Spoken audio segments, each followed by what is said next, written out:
महात्मा और परमात्मा।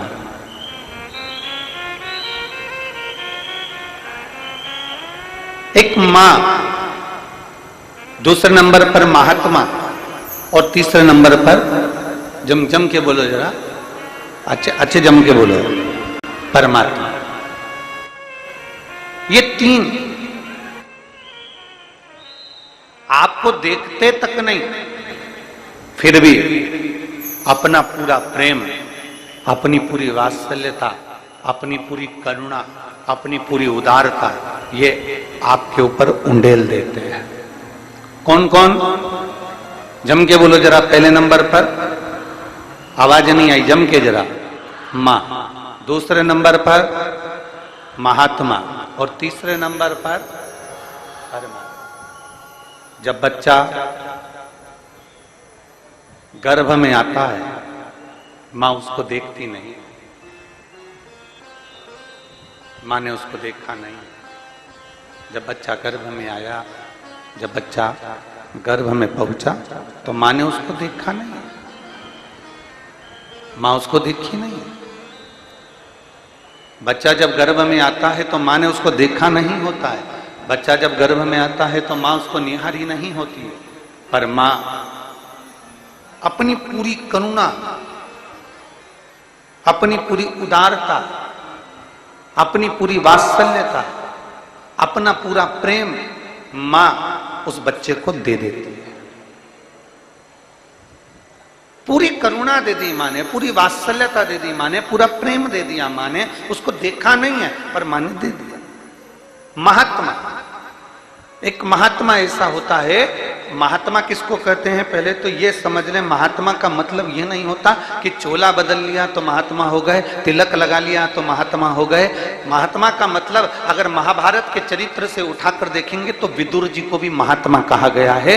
जिन विदुर जी ने कोई चोला नहीं बदला है, जिन विदुर जी ने कोई बाल नहीं बनाए, जिन विदुर जी ने कोई तिलक छापा नहीं करा है, जिन विदुर जी ने केवल नीति की बात करी, जिन विदुर जी ने केवल धर्म की बात करी, जिन विदुर जी ने अपने परमात्मा की बात करी, उसको महात्मा कहा जाता है। महात्मा मतलब जिसकी नाचे आत्मा, वही है महात्मा। जो भीतर से हृदय चित्त को आनंदित धरकर भगवान की अविरल भक्ति में डूबा हुआ हो, भगवान की विरल भक्ति में संजोया हुआ हो, भगवान की विरल भक्ति में जो दिन रात कहीं ना कहीं किसी ना किसी रूप में परमात्मा को पाने का प्रयास कर रहा हो, वो महात्मा कहलाता है। और जो ओरिजिनल महात्मा होता है, जो महात्मा सत्यवादी होता है, वो महात्मा भले आपको देखे ना देखे, महात्मा आपसे मिले ना मिले, महात्मा आपके पास आए ना आए, पर महात्मा एक ऐसा होता है जो जहां बैठा होता है सर्वे भवन्तु सुखिनः की कामना करता है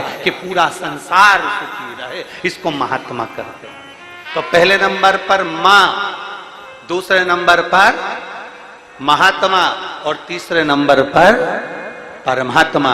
परमात्मा मेरा देव अधिदेव महादेव, मेरे राम, मेरे कृष्ण, मेरे शिव, मेरे शंकर, मेरे ओघड़दानी, मेरा शंभु, मेरा त्रकालदर्शी, मेरा कैलाशी अविनाशी, मेरा कालों का काल, महाकाल राजा एक ऐसा है जो आपको देखे भी ना, आपसे मिले भी ना, आप उसकी चौखट पर भी ना पहुंचे, आप उसके मंदिर में भी ना पहुंचे, आपने एक लोटा जल शिव को समर्पित भी नहीं करा, अगर केवल उसके मंदिर के सामने से भी निकल कर चले जाते हो तो भी वो करुणा कर देता है। ऐसा होता है परमात्मा।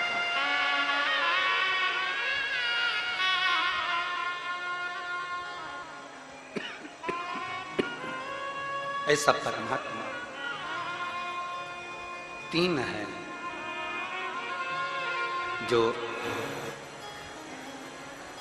बिना देखे ही, तीन है जो बिना समझे ही, तीन है जो बिना सोचे ही, तीन है जो बिना विचार करे ही आपको प्रदान करते रहते हैं। पहले नंबर पर मां, दूसरे नंबर पर महात्मा और तीसरे नंबर पर परमात्मा, जो देना जानते हैं,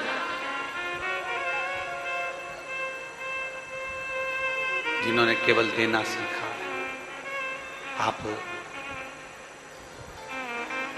कोई बहू ऐसी होती है कि कोई कोई बहू ऐसी होती है जो सास का सम्मान भी नहीं करती। कोई कोई बहू ऐसी होती है जो सम्मान नहीं कर पाती।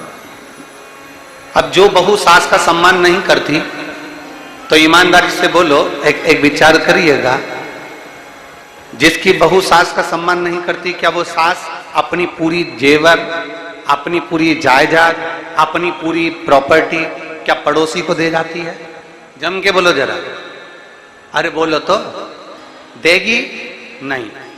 किसी बूढ़ी माँ से कह दो तुम्हारी बहू तुम्हें नहीं पूछती तो तुम्हारी प्रॉपर्टी तुम पड़ोसी को दे दो, तुम्हारा हार उतार के पड़ोसी को दे दो, तुम्हारे हाथ की चूड़ी पड़ोसी को दे दो, फिर भी बूढ़ी माँ कभी नहीं देगी। क्योंकि माँ माँ होती है, बहू, बेटा, नातेदार, रिश्तेदार, कुटुंब, कबीला चाहे कितने भी ताने दे ले तो भी माँ अपनी पूरी प्रॉपर्टी अपने बहू और बेटों को ही देकर जाती है, क्योंकि वो माँ है।